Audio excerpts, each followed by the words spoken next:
Más que aves, son parte de nuestro patrimonio. Más que observarlas, debemos conocerlas. Bienvenidos a Alas de Chile, con Matías Morales.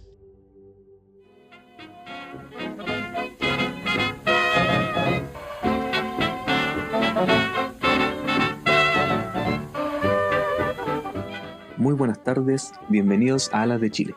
Soy Matías Morales y hoy les presentamos un completo informe sobre el sistema frontal que marcó el mes de julio y que ha sido catalogado como uno de los eventos meteorológicos más intensos de los últimos años.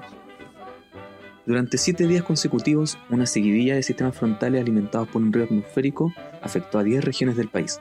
En algunos sectores de la región de Coquimbo se registraron más de 400 milímetros de lluvia acumulada, mientras que en la comuna de Comparbalá se midieron cerca de 275 milímetros, cifras históricas para una zona caracterizada por su clima semiárido. Las precipitaciones estuvieron acompañadas por fuertes ráfagas de viento, crecidas de río, remociones en masa y nevadas en la cordillera, provocando interrupciones de caminos, desbordes de quebradas e inundaciones en distintas localidades. Según el último balance de Senapred, el temporal dejó 13 personas fallecidas, 4 desaparecidas, cerca de 3.500 damnificados y más de 63.000 personas aisladas, principalmente en las regiones de Atacama y Coquimbo. Además, miles de viviendas resultaron con distintos niveles de daño y numerosas familias debieron ser evacuadas hacia albergues temporales. En materia de infraestructura, los cortes de suministro eléctrico llegaron a afectar a cientos de miles de clientes durante el desarrollo del evento, mientras equipos de emergencia trabajaron sin descanso para restablecer los servicios básicos y despejar rutas bloqueadas por derrumbes y caídas de árboles. Los expertos explican que la intensidad de este fenómeno se debió a la combinación de varios sistemas frontales con un río atmosférico de alta categoría, capaz de transportar enormes cantidades de vapor de agua desde el Océano Pacífico hacia el territorio nacional, aumentando considerablemente las precipitaciones. Las autoridades mantienen el llamado a la prevención, recordando la importancia de seguir las alertas meteorológicas, evitar transitar por zonas inundadas y contar con un plan de emergencia familiar ante futuros eventos climáticos. Pero los efectos de este temporal no solo se han sentido en las personas. La fauna silvestre, y especialmente las aves, también enfrentan importantes consecuencias tras varios días de intensas precipitaciones. En las regiones más afectadas, como Coquimbo, Valparaíso y O'Higgins, numerosas aves perdieron temporalmente sus zonas de alimentación, debido al aumento del caudal de los ríos, la inundación de humedales y el anegamiento de campos agrícolas. Además, los fuertes vientos provocaron la caída de árboles y ramas donde muchas especies construyen sus nidos. Aves rapaces, garzas, taguas, cisnes de cuello negro y diversas especies de aves migratorias podrían verse obligadas a desplazarse hacia sectores más seguros mientras los ecosistemas recuperan su equilibrio. Las especies de menor tamaño también enfrentan mayores dificultades. Para encontrar alimento, ya que la lluvia constante reduce la actividad de insectos y otros pequeños invertebrados de los que dependen. Los especialistas señalan que, aunque muchas aves poseen una gran capacidad de adaptación a eventos climáticos, la frecuencia e intensidad de estos fenómenos extremos puede aumentar el estrés sobre sus poblaciones, especialmente cuando coinciden con periodos de reproducción o crianza. Por ello, las autoridades y organizaciones dedicadas a la conservación de la biodiversidad recomiendan no manipular áreas silvestres a menos que se encuentren claramente heridas y, en esos casos, dar aviso al Servicio Agrícola y Ganadero, el SAC, o a los centros de rehabilitación de fauna autorizados. Cuidar nuestros ecosistemas también significa proteger a las especies que habitan en ellos. La recuperación después de un temporal no solo depende de reconstruir ciudades y caminos, sino también de preservar la biodiversidad que forma parte del patrimonio natural de Chile. Luego de conocer los efectos del temporal sobre las personas y los ecosistemas, surge una pregunta muy interesante. ¿Cómo logran sobrevivir las aves a condiciones tan extremas como fuertes lluvias y vientos intensos? La respuesta está en millones de años de evolución. Muchas aves poseen adaptaciones morfológicas y conductuales que les permiten enfrentar este tipo de fenómenos naturales. Una de las principales es la estructura de sus plumas. Cada pluma cuenta con diminutos ganchos microscópicos llamados barbicelos, que mantienen unidas las barbas de la pluma formando una superficie compacta e impermeable. Además, las aves distribuyen sobre su plumaje un aceite producido por la glándula uropigial, ubicada cerca de la cola. Este aceite ayuda a repeler el agua, evitando que las plumas se empapen y permitiendo conservar el calor corporal incluso durante lluvias intensas. Frente a fuertes vientos, las aves modifican completamente su comportamiento de vuelo.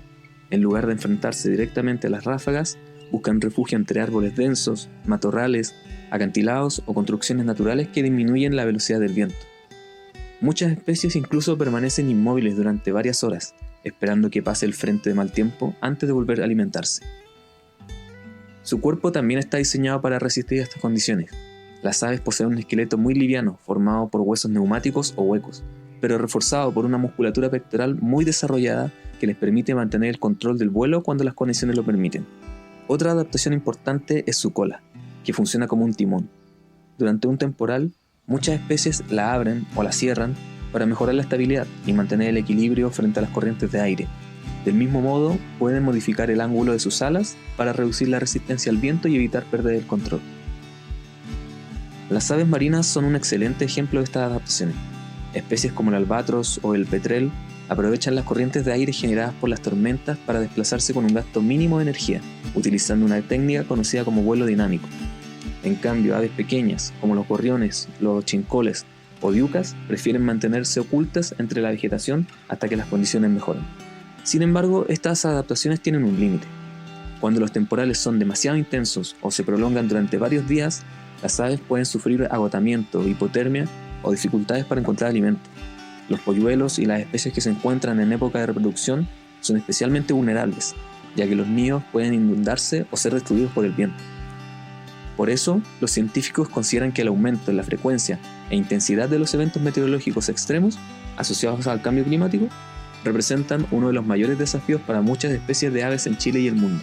Comprender cómo estas especies enfrentan los temporales nos ayuda a valorar su extraordinaria capacidad de adaptación y al mismo tiempo la importancia de proteger los ecosistemas que les permiten sobrevivir. Después de analizar los efectos del temporal sobre las personas, la infraestructura y la fauna silvestre, podemos concluir entonces que estos fenómenos también modifican el comportamiento geográfico de muchas especies de aves. Cuando un sistema frontal de gran intensidad afecta al territorio nacional, la mayoría de las aves no intenta volar largas distancias bajo la tormenta. En cambio, buscan refugio en lugares donde el relieve les ofrece mayor protección. En Chile, esto significa desplazarse hacia quebradas, bosques nativos, matorrales densos, humedales protegidos, valles interiores e incluso zonas urbanas con abundante vegetación. Las aves costeras suelen abandonar temporalmente playas expuestas y acantilados para refugiarse en bahías, estuarios y desembocaduras de ríos donde el viento pierde intensidad. En la cordillera, muchas especies descienden a menores altitudes para escapar de las nevadas y las bajas temperaturas, mientras que en la zona central, algunas aves se desplazan desde campos inundados hacia cerros y sectores elevados. Estos movimientos no representan una migración permanente, sino desplazamientos temporales que permiten a las aves ahorrar energía, protegerse del viento y encontrar alimento hasta que las condiciones vuelven a la normalidad. A lo largo de este capítulo, conocimos cómo el temporal de julio dejó lluvias históricas, inundaciones, miles de personas afectadas y daños en gran parte de la zona centro y norte del país. También comprendimos que estos eventos no solo impactan a las comunidades humanas, sino que alteran los ecosistemas donde habitan cientos de especies. Aprendimos que las aves poseen extraordinarias adaptaciones evolutivas, plumas impermeables, una glándula que produce aceites protectores, un cuerpo ligero y aerodinámico, una musculatura especializada y compartimentos que les permiten enfrentar fuertes lluvias y vientos intensos. Sin embargo, incluso estas adaptaciones tienen un límite cuando los fenómenos extremos aumentan en frecuencia e intensidad. Este episodio nos deja una importante reflexión. Proteger los humedales, bosques, ríos y ecosistemas naturales significa también proteger los refugios que permitan a la fauna sobrevivir frente a los eventos climáticos extremos. Comprender la naturaleza es el primer paso para convivir con ella y conservarla para las futuras generaciones. Soy Matías Morales y esto fue Alas de Chile. Gracias por acompañarnos en este recorrido por la meteorología, la geografía y la biodiversidad de nuestro país. Nos encontramos en un próximo capítulo para seguir descubriendo las maravillas de Chile. Durante los últimos minutos estuviste aprendiendo sobre medio ambiente, aves y alguno que otro dato que no tenías antes de escuchar Alas de Chile, porque más que aves son parte de nuestro patrimonio, más que observarlas, debemos conocerlas. Esto es Alas de Chile, todos los sábados solamente por Metrópolis FM, junto a Matías Morales.